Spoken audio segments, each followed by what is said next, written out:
Hello friends, welcome to our YouTube channel history with Sonu sir.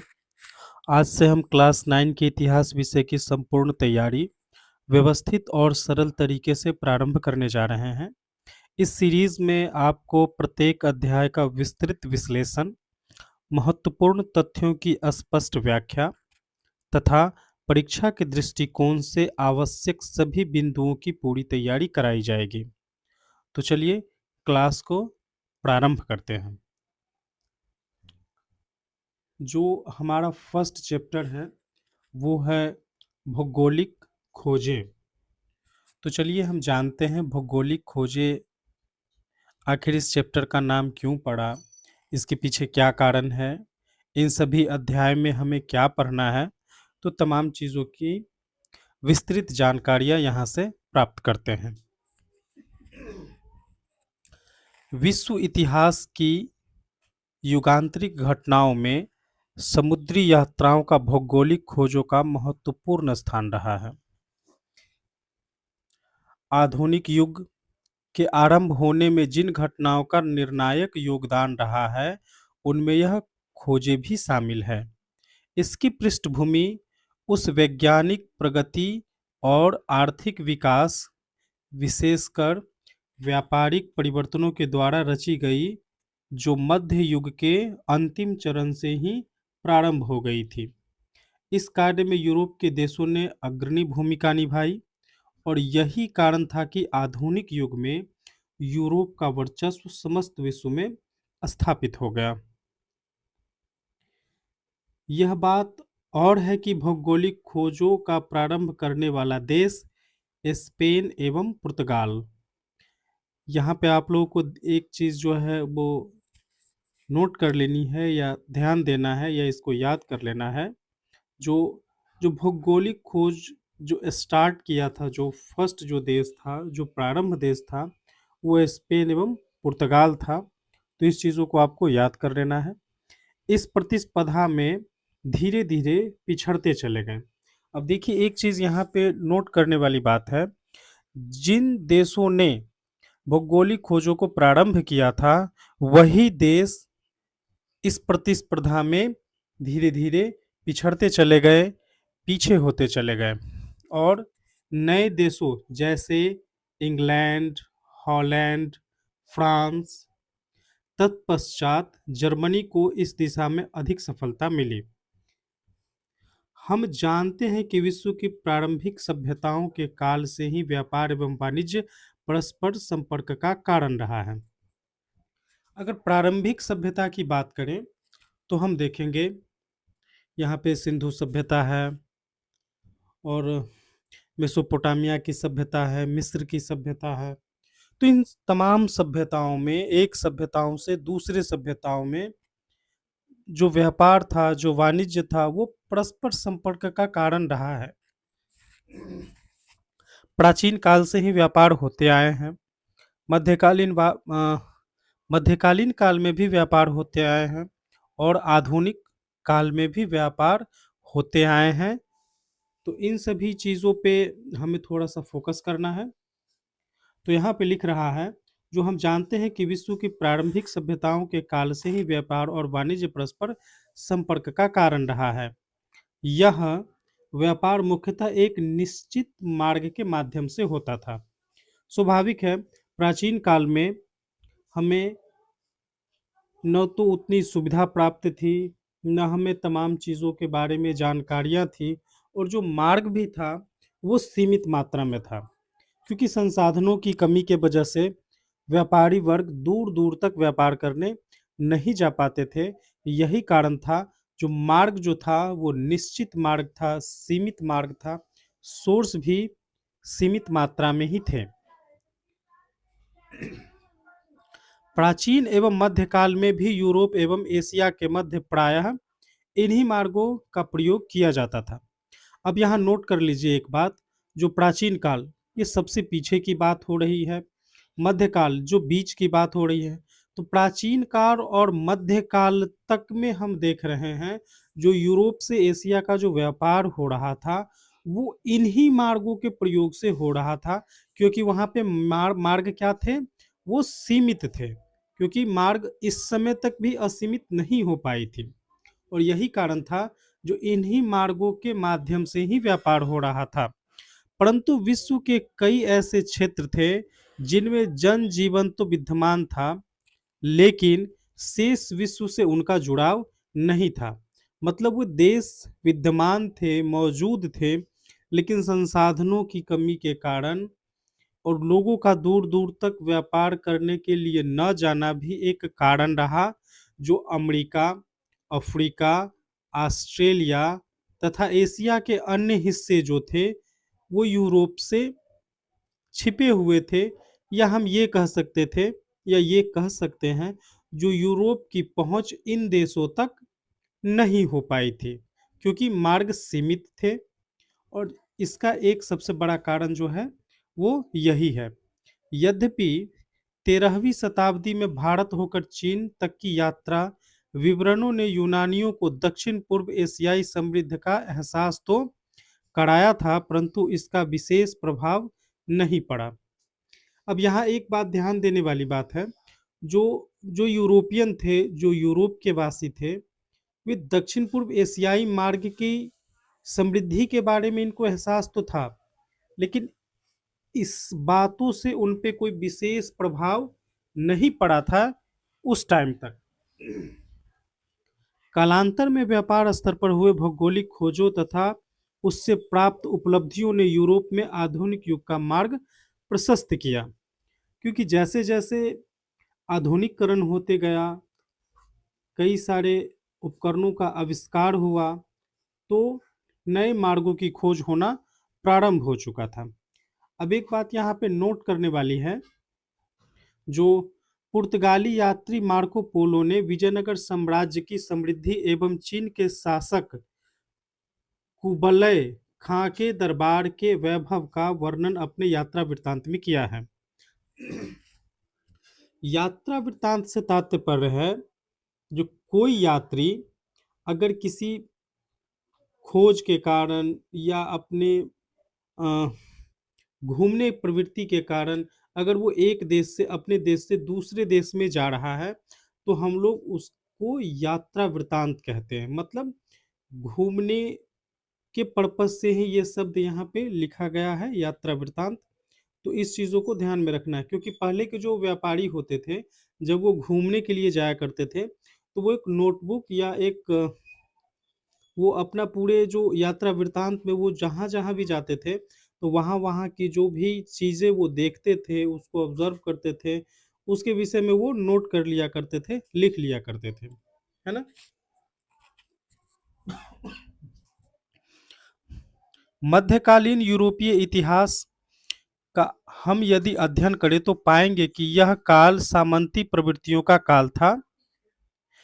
इस काल में न तो व्यापार वाणिज्य गतिशील था और न ही धर्म का स्वरूप उदार एवं मानवीय था। पृथ्वी के बारे में ज्ञान अत्यंत अंधविश्वास से युक्त था।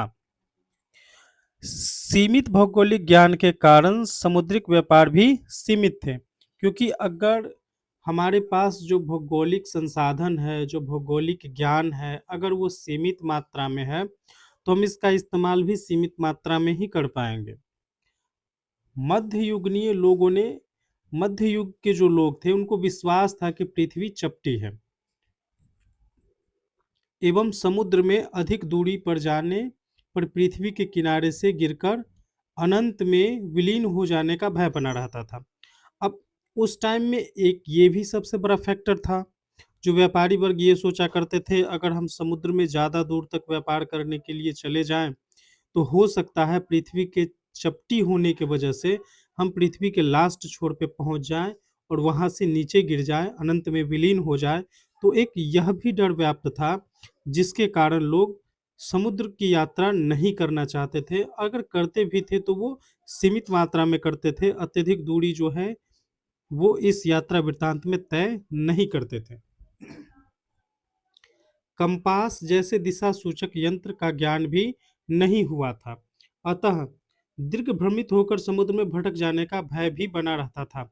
देखिए, अगर कोई भी व्यापारी वर्ग अगर उसके पास कंपास नहीं है, या जिस समय कंपास की आविष्कार नहीं हुई थी, तो उस समय अगर वो समुद्र में यात्रा करने के लिए अगर जा रहा है, तो हो सकता है वो समुद्र में रास्ता जो है भटक जाए, उसको डायरेक्शन का पता ही नहीं चल पाए, जो हमें किस डायरेक्शन में जाना है और वो समुद्र में कहीं दूर तक निकल जाए, अपने मंजिल से भटक जाए।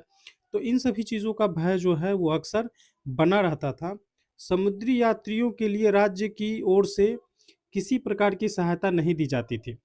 अब एक सबसे बड़ा फैक्टर ये भी निकल के सामने आ रहा है, क्योंकि अगर किसी राज्य के द्वारा अगर किसी व्यापारी वर्ग को अगर कोई सहूलियत नहीं दी जा रही है, तो वहाँ व्यापारी वर्ग जो भी समुद्री यात्रा कर रहे हैं, वो अपने पैसे से कर रहे हैं और उनके पास उतना पैसा भी नहीं होता था, इसलिए उन सभी चीज़ों में वो उतना इन्वेस्ट भी नहीं कर पाते थे। करना अत्यंत दुष्कर था, क्योंकि ये कठिन कार्य था, क्योंकि अगर राज्य की तरफ से अगर कोई अगर सहायता नहीं की जा रही हो, तो इन सभी अटलांटिक महासागर या अंध महासागर में यात्रा करना काफ़ी कठिन कार्य था।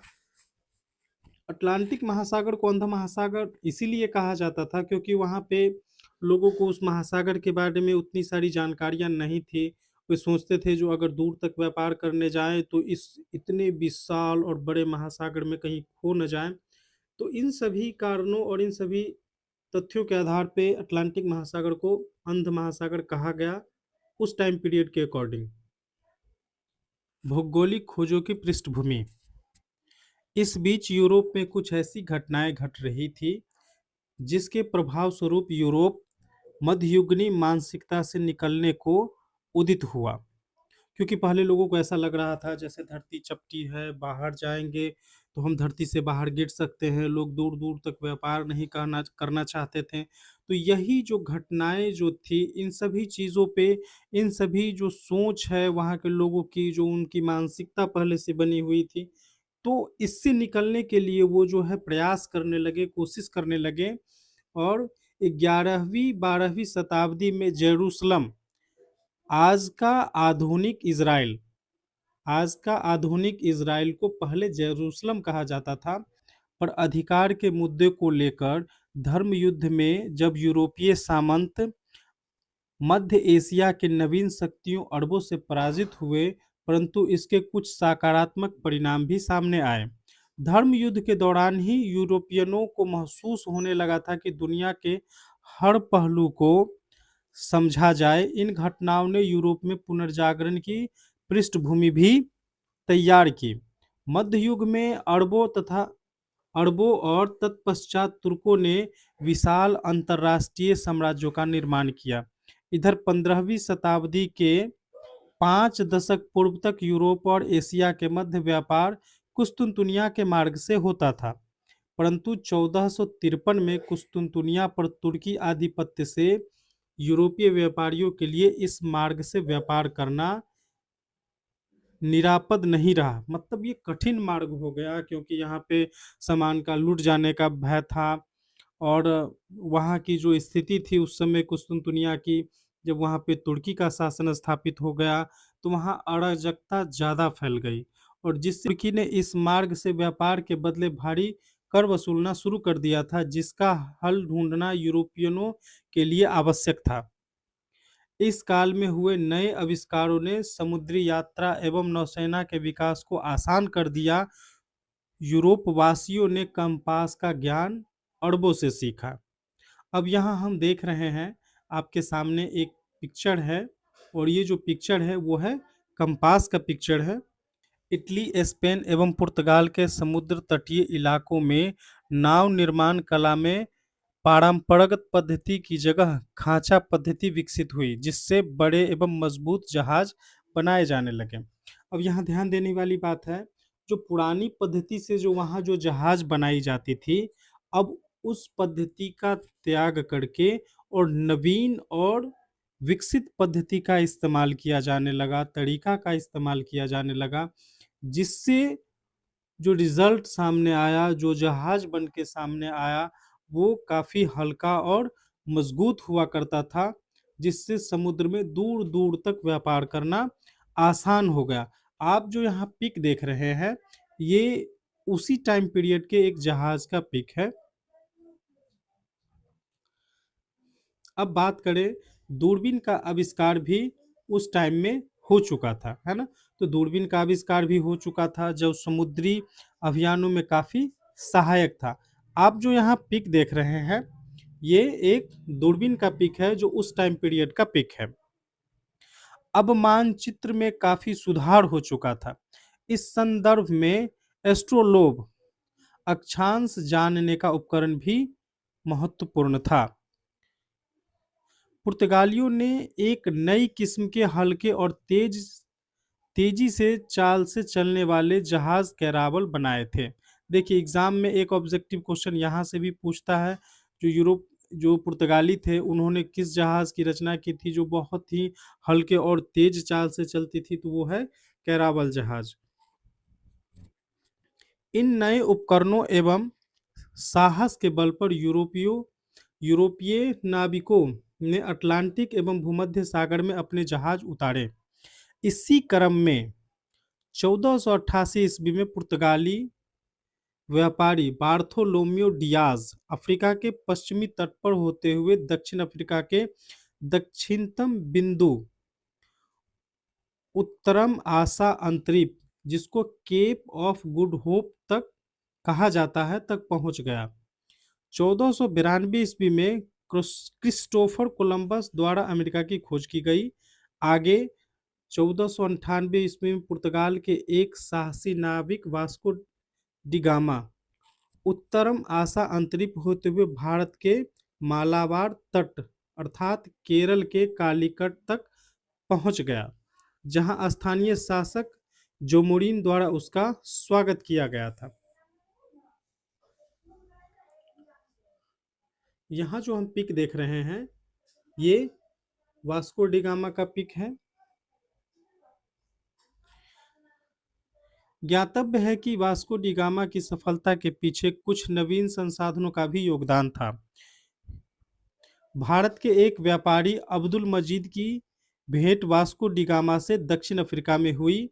इसी के सहयोग से उसने भारत में आने का सीधा मार्ग मिल गया, क्योंकि अगर अब्दुल मजीद से वास्को डी गामा की मुलाकात नहीं हुई होती तो वास्को डी गामा कभी भी भारत में एंटर नहीं हो पाता। लेकिन भारत के एक व्यापारी जो कि गुजरात से बिलोंग करता था, अब्दुल मजीद, इसकी मुलाकात वास्को डी गामा से हो गई और इसने वास्को डी गामा को भारत आने का समुद्री मार्ग बता दिया, जिससे वास्को डी गामा बड़ी ही आसानी से भारत में प्रवेश कर जाता है। इससे यूरोपियनों के साहस में वृद्धि हुई। स्वाभाविक है, पहली बार कोई यूरोप का जो व्यापारी है वो भारत में पहली बार आता है, तो इससे साहस में वृद्धि होना लाजमी है, स्वाभाविक है। वास्को डी गामा द्वारा भारत से लाए गए वस्तुओं को 26 गुना मुनाफे पर यूरोपीय बाजारों में बेचा गया। अमेरिका अर्थात नई दुनिया, देखिए अमेरिका को नई दुनिया के नाम से भी जाना जाता है, कहा जाता है, वो हम लोग आगे इस पे डिस्कस करेंगे, चर्चा करेंगे। तो अमेरिका अर्थात नई दुनिया की खोज यूरोपियनों की एक नई उपलब्धि थी, इस जिसे 1492 ईस्वी में ही कोलंबस ने प्राप्त किया। तो हम कह सकते हैं 1492 ईस्वी में अमेरिका अर्थात नई दुनिया की खोज कोलंबस ने की थी। यद्यपि कोलंबस ने अमेरिका को भारतीय उपमहाद्वीप का हिस्सा समझा और यहाँ के निवासियों को रेड इंडियन कहा।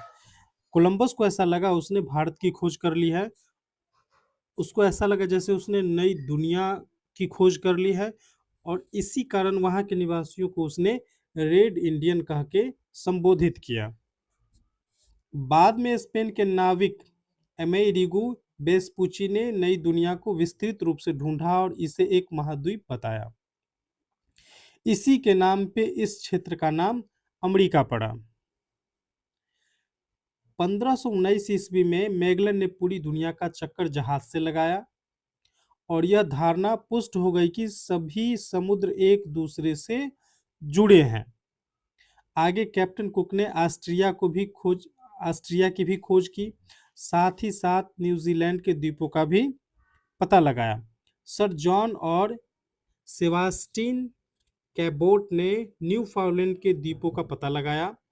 भौगोलिक खोजों को प्रोत्साहन देने में विभिन्न यूरोपीय देशों के शासकों ने भी महत्वपूर्ण भूमिका निभाई, जिसमें पुर्तगाल के राजकुमार हेनरी द नेविगेटर द्वारा स्पेन की महारानी इसाबेला प्रमुख थी। इस प्रकार 16वीं शताब्दी के पूर्वार्ध तक लगभग समस्त दुनिया की जानकारी यूरोप को हो चुकी थी। यहाँ पे नोट दिया हुआ है, आप लोग थोड़ा सा इसको देखिएगा। नई दुनिया, अमेरिका महाद्वीप को यूरोपियों द्वारा नई दुनिया कहा गया, क्योंकि कोलंबस की यात्रा से पूर्व इसकी जानकारी नहीं थी। और आज के क्लास को यहीं पे समाप्त करते हैं, और कल इस चैप्टर का जो बचा हुआ पार्ट है उसको कंप्लीट करवा देंगे। और जैसे ही ये चैप्टर कंप्लीट हो जाएगा, फिर आप लोगों को इसका नोट्स लिखवा दिया जाएगा, इसका क्वेश्चन आंसर वगैरह सब करवा दिया जाएगा। एग्ज़ाम पर्पस से एमसीक्यू वगैरह सभी कुछ इसमें कंप्लीट करवा दी जाएगी, क्योंकि ये अभी आपके बुक के अकॉर्डिंग ही ये एक कहानी को बनाया गया था। देखिए, अगर आप जब तक इस कहानी को नहीं सुनिएगा या नहीं पढ़िएगा, तब तक आप जो है सब्जेक्टिव क्वेश्चन को नहीं बना सकते हैं। तो सबसे पहले हमें इतिहास के प्रत्येक घटनाओं की कहानियों को सुनना होगा, उसको समझना होगा।